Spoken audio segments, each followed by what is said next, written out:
Dami nilang kamote. Sa inyo lahat yan? Yeah? Kala ko sa inyo lahat. Sabi dyan pa, wala tayong ganyan kalaking pera. Hoy! Shout out. Hoy! Mga ano to, mga... Million views yan par. Oo, million. Siyempre nakita ka eh. Kasama mo lamang sa ano? Kasama mo yung mga ano eh. Hator. Nang ano, nang tawag nun. Yan ba yung sa'yo? Ano na ako? Ay, di pala. Turista. Ano ba ito? Dilaw? Dilaw? Taiwanese. Angas ah.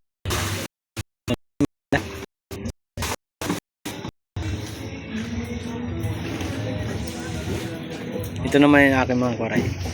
Uy, put na yung kamay mo nila. Dalandan ito akin.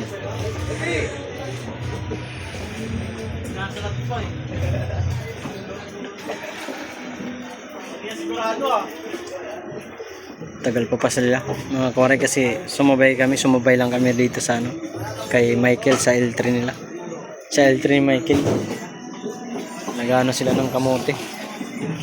Nagano yung mga taga Quirino Highway. Paninda nila bukas. Malakas magtinda to mga koray, mga to. L3 ni ano, di ba? Hulugan. Angas, di ba? Kala mo ano? Tamaraw. Tamaraw pala. Hilux Tamaraw. Bali ang walang down. Ang monthly down nito ay 2.4. 2.4 ang monthly down niya, sabi ni Michael. 2.4 ang monthly mo ito. 24? 24,000 pala.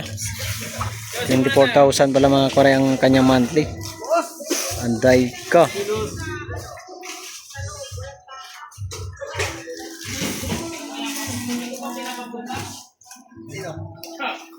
Nagagamit ito mga Korea pagdating na December.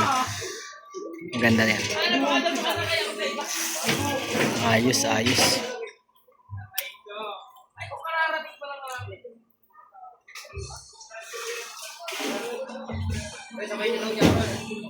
Pag ito mga hirong kang ganito mga karay, 5 taon daw niyang hulugan, 24,000 ang isang buwan. Kaya naman niya pag masipag lang siya magbiyahe. Mag-ipon lang siya ng 1,000 kada isang araw. Tapos wala kang utang, kayang kaya. Masipag talaga si Michael, galing. Pag pundar ng ano, kahit hulugan, okay lang.